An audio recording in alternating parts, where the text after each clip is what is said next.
Yomoni, leader français de la gestion d'épargne en ligne et au coffre.com, achat et revente d'or physique gardé en coffre sécurisé présente Sud Radio, Osez investir, Thomas Binet. Suite de vos rendez-vous économiques du dimanche, toujours en compagnie de Thomas Binet. Au menu d'Oser investir, mon cher Thomas. Maxime, faut-il vraiment être riche pour commencer à investir ? Et si 100 € suffisaient pour changer durablement votre façon de voir, votre manière de gérer votre argent ?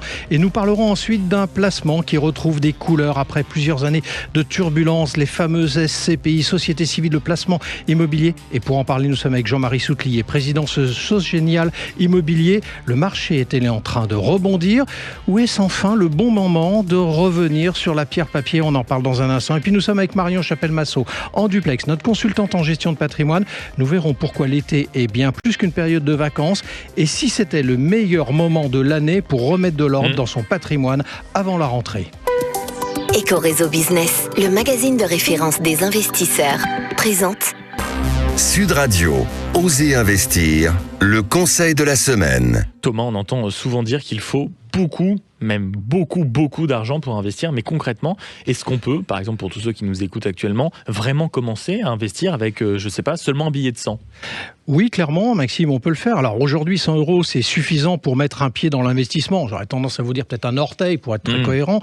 Mais ce qui a changé, ce sont les outils, les applications et les plateformes qui permettent d'acheter des fractions d'actions, d'investir dans des paniers d'actions comme les ETF et même de placer dans des produits accessibles sans gros capital. L'idée, ce n'est pas de devenir riche avec 100 €, mais de démarrer, comprendre les mécanismes et surtout prendre une habitude. Oui, d'accord, mais avec une somme aussi petite, est-ce que ça vaut vraiment le coup? C'est-à-dire que la question derrière, c'est est-ce que les gains derrière sont pas un peu trop dérisoires pour commencer avec seulement 100 €? On va pas se mentir, à court terme, oui, les gains seront modestes, mais le vrai levier, c'est le temps et la régularité. Si vous investissez 100 € aujourd'hui, puis 50 ou 100 € chaque mois, vous activez ce qu'on appelle les intérêts composés. Et là, sur plusieurs années, cela peut faire une véritable différence. Et en fait, investir 100 €, c'est moins une question de rendement immédiat qu'un apprentissage stratégique. Donc finalement, le plus important, ce n'est pas le montant de départ.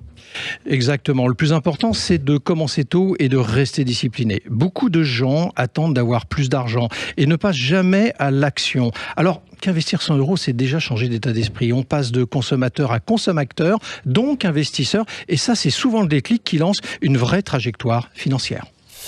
Haussmann Executive Search, leader du recrutement sur les métiers de la finance et de l'immobilier, présente Sud Radio, Osez investir, l'invité. Thomas, nous sommes avec Jean-Marie Souclier, qui est le président de Sogenial Immobilier, qui propose aux investisseurs et aux épargnants ses services de conseil en investissement et de gestion de fonds immobiliers, et ce depuis 1981. Et vous intervenez également dans l'investissement et l'asset management immobilier depuis 2012. Sogenial Immobilier, une société de gestion de portefeuille agréée par l'AMF. Bonjour Jean-Marie Souclier. Bonjour. Jean-Marie Souclier, on va parler de SCPI. Mais alors, pour la clarté du propos, pour nos auditrices et nos auditeurs qui ne connaîtraient pas encore ce type de placement, Société Civile de Placement Immobilier, dit SCPI, comment on peut le définir d'abord en quelques mots ? Alors, pour le définir, c'est simplement finalement, on appelle ça la pierre papier. Donc, c'est comment acheter de la pierre sans acheter un immobilier, mais en achetant des parts de sociétés de placement. Et après, c'est une mutualisation de l'épargne quelque part, parce que plutôt que d'acheter un actif immobilier qui peut valoir 100 000, 200 000, 300 000 et sans limite, vous achetez des parts d'un fonds qui va être mutualisé avec beaucoup d'investisseurs et qui vont du coup acheter beaucoup plus d'immeubles et donc diviser les risques, parce que c'est un des enjeux de ce sujet, c'est une plus grande division des risques, puisque si vous mettez par exemple vos 100 000 € dans un fonds ou dans plusieurs fonds, bien évidemment, vous en prenez pas un seul pour 100 000 €, vous en prenez au moins 3, en fait finalement votre sous-jacent ce sera des probablement centaines d'actifs immobiliers, des centaines de locataires. Et si je reviens sur ce que vous disiez tout à l'heure, c'est un excellent support pour commencer à épargner, puisqu'on peut épargner une cinquantaine d'euros par mois. Alors justement, on dit souvent quand même que les SCPI, c'est un placement pour la retraite destiné aux seniors. C'est juste ou c'est une vision inexacte transformé par le temps et la vision des uns. C'est un peu la vision d'origine et ça reste un très bon placement pour la retraite puisque l'idée est de constituer un patrimoine qui est productif puisqu'on distribue des intérêts. C'est notre nature première de distribuer finalement les loyers qu'on perçoit aux porteurs de parts. Mais aujourd'hui, c'est un outil qui s'est considérablement modernisé. On communique beaucoup, on a des sites internet, on a des outils de gestion assez pointus. Comme je disais tout à l'heure, aujourd'hui, vous pouvez faire du versement programmé, des 50 € par mois, voire moins dans certaines sociétés de gestion pour acheter, alors pas une part entière, mais des bouts de parts qui vont produire produire des intérêts. Vous pouvez réinvestir ces dividendes, donc on fait des intérêts composés, comme vous disiez, et donc on fait croître un patrimoine de cette façon. Vous pouvez faire du démembrement. En fait, aujourd'hui, vous avez beaucoup d'outils pour vous accompagner tout au long de votre vie et tout au long de votre vie d'épargnant et d'investisseur. Alors parlons un peu de la collecte, parce que c'est ça qui finance effectivement les SCPI et de l'actualité. En 2026, enfin depuis les 6 premiers mois, il a été collecté, sur un chiffre que j'ai trouvé, 1,4 milliard de collecte brute. On est passé entre 2022 d'une collecte record de près de 10 milliards à 4,5 milliards en 2025. Autrement dit, une forme d'atterrissage avec des moments un peu plus difficiles. Comment vont les SCPI aujourd'hui, du coup, sous cet angle-là ? Alors, les SCPI vont bien. On avait une année évidemment 2024, 2025, 2024 compliquée. 2025, c'est bien reparti, puisqu'on a fait plus 30% par rapport à 2024. Le début de l'année 2026 était à plus 10-15% à peu près. Je pense que les chiffres que vous donnez sont ceux du premier trimestre seulement, pas encore du semestre. Pour 2026 ? Oui, pour 2026. Je pense que c'est parce que c'était 1,15 milliard à peu près en collecte nette au premier trimestre. Donc évidemment, ça va être bien supérieur au deuxième trimestre. Et on était à plus de 4 milliards l'an dernier, donc on doit être on sera à 2,5 peut-être. Bon, ça c'est les boules de cristal, on va attendre que les comptes soient faits. Mais c'est un produit qui va bien, qui tient son objectif premier, c'est de distribuer. Parce que l'objet d'une SCPI, c'est de collecter de l'argent et de le distribuer. Les SCPI tiennent leur distribution.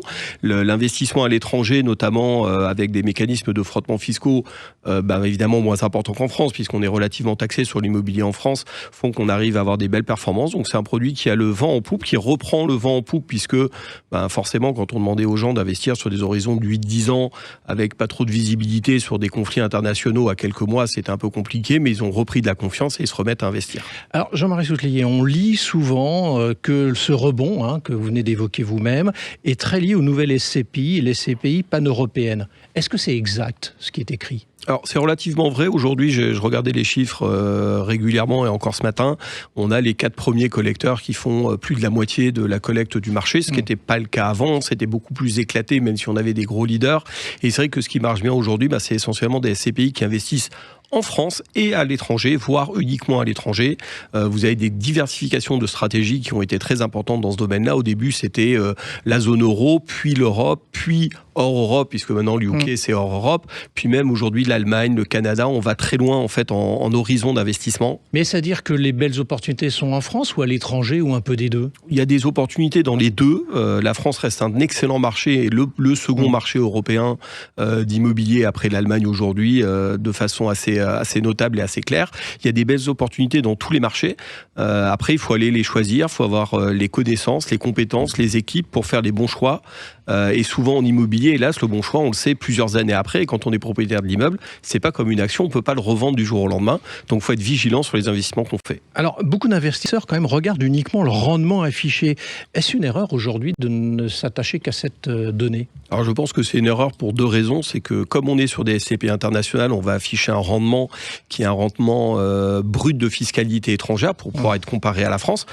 Donc là-dessus, il va y avoir de la fiscalité qui est payée. Donc le rendement net versé n'est pas celui-là. Sur des jeunes SCPI, souvent c'est le rendement de démarrage.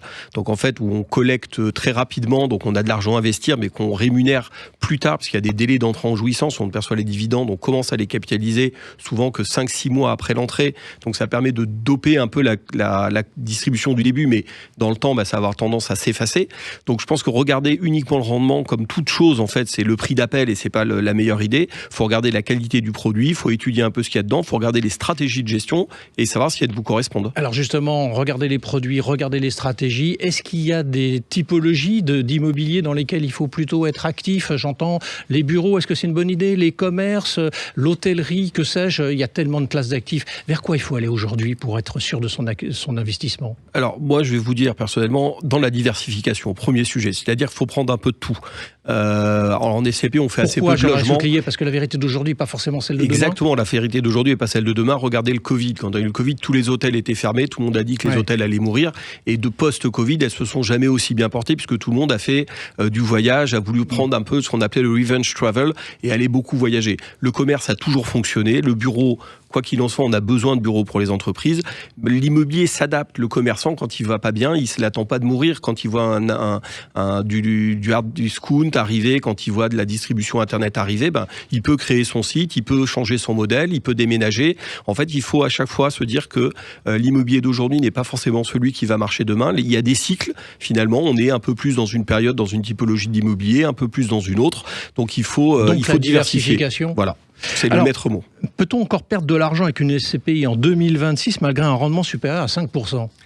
On peut toujours perdre de l'argent parce que hélas, mais c'est une réalité, on l'a vu dans les dernières années, la SCPI c'est deux choses, c'est évidemment la distribution, mais c'est aussi la valeur du patrimoine. Et si les investissements ont été trop concentrés dans quelques lignes qui ont des problèmes, dans quelques pays, dans quelques segments économiques, et qu'il y a un retournement, à un moment la valeur des expertises des immeubles va baisser, et dans ce cas-là la valeur de la part va baisser, donc même si on a un rendement, finalement on peut être amené à perdre de l'argent. Ma dernière question pour vous, Jean-Marie Souclier, vous êtes président de Sogenial Immobilier, je rappelle pour ceux qui nous rejoignent en cours d'entretien, est-ce qu'il y a un point de vigilance que chaque investisseur doit avoir, parce qu'on rappelle toujours, c'est important, qu'un investissement c'est un risque, quoi qu'il en soit? Alors moi, je pense qu'il faut regarder le gestionnaire dans lequel on investit aujourd'hui, parce que c'est un élément qui est important. Savoir quel est l'historique de la maison de gestion, quel est l'historique de ses dirigeants. Parce que la société peut être jeune, mais avoir des dirigeants très compétents. Il faut se poser un peu la question aussi de regarder la collecte qu'elle peut avoir pour savoir sa capacité à durer dans la vie, parce que avoir une société de gestion, ça coûte très cher. Donc, il faut faire attention à ces éléments-là, puisque tout le monde ne collecte pas de façon inégale. Voir si elle n'a pas une croissance trop rapide, des fois, est capable ou pas de gérer cette croissance. Pas éventuellement une croissance qui a trop stagné, ce qui est aussi un problème. Voilà, il faut se faire un peu un avis selon aussi ses propres convictions, et puis mixer un peu des deux. C'est-à-dire, on peut prendre des SCPI sur des maisons un peu plus anciennes établies, et puis des SCPI dans des maisons un peu plus jeunes, en se disant qu'on va panacher notre investissement et mettre peut-être un peu plus sur les unes ou sur les autres, suivant son profil de risque. On diversifie et on s'informe. Merci à vous. Merci beaucoup Jean-Marie Souclier d'être passé du côté d'Oser Investir, et donc je rappelle que vous êtes le président de Sogenial Immobilier. Blockshare, le cercle immobilier des investisseurs avisés, présente Sud Radio, Oser Investir, le coin de l'expert. Nous sommes avec Marion Chapelle-Massot, consultante en gestion de patrimoine et dirigeante du cabinet Descarillon Gestion Privée. Et Thomas, avec elle, vous allez parler d'un sujet auquel on ne pense pas toujours, c'est pourquoi l'été est souvent en fait le meilleur moment pour remettre un peu d'ordre dans son patrimoine. Oui, parce que l'été, a priori, on pense à autre chose. C'est souvent vécu comme une parenthèse. Et pourtant, Marion, vous dites que c'est justement le bon moment pour faire un bilan patrimonial. Pour quelle raison? Parce que l'on dispose enfin de ce qui manque le plus le reste de l'année, Thomas, du temps. On prend du recul et c'est souvent à ce moment-là que l'on peut anticiper la rentrée plutôt que de la subir. Alors, j'invite systématiquement mes clients à vérifier 3 points essentiels. Alors Marion, on va les prendre dans l'ordre. Quel est le premier point que vous demandez à vérifier justement? Le premier point, c'est la trésorerie, Thomas. Beaucoup oublient qu'en septembre et décembre arrivent souvent les prélèvements complémentaires d'impôt sur le revenu, auxquels s'ajoutent les dépenses de la rentrée. Il faut vérifier que l'on dispose d'une épargne de précaution suffisante pour éviter de vendre un placement dans l'urgence. Une bonne gestion de la trésorerie, donc c'est ça que vous nous dites. Mais la deuxième vérification, Marion, c'est laquelle? C'est la diversification de ces placements. Est-ce que mon patrimoine correspond toujours à mes objectifs? Ne suis-je pas trop exposé à une seule classe d'actifs? Ces questions méritent d'être posées au moins une fois par an. Oui, vous confirmez ce que nous disait il y a un instant notre invité. Et le troisième point, Marion? Eh bien, c'est la protection de sa famille, Thomas. Une clause bénéficiaire d'assurance vie, un testament, un changement de régime matrimonial. Après un mariage, une naissance, un divorce ou un enfant devenu majeur, il est indispensable de vérifier que tout est encore cohérent. Finalement, Marion, l'été, n'est pas le moment de prendre les grandes décisions, mais si je vous entends bien, celui de préparer les bonnes. Eh oui, Thomas, en matière de patrimoine, l'anticipation est souvent le meilleur investissement. Et l'été est le meilleur moment pour le mettre en pratique. Merci à vous Marion, et bel été a priori. Oui, a priori, et merci à vous mon cher Thomas. On se quitte après une saison merveilleuse passée à vos côtés. Bon alors je ne peux pas raconter tous les déjeuners, tous les dîners, la rigueur, la précision, mais c'est un plaisir que d'avoir ces rendez-vous avec vous. En plus j'ai pu me transformer en petit oncle Picsou en écoutant tous vos conseils. J'espère que vous avez quand même fait des beaux investissements. Je ne peux pas tout dire, mais Elon Musk a de l'argent de poche à côté de moi. Merci beaucoup mon cher Merci Thomas. Merci à vous Maxime. Sud Radio, Oser Investir, Thomas Binet. Avec Yomoni, leader français de la gestion d'épargne en ligne, et aucoffre.com, achat et revente d'or physique gardé en coffre sécurisé.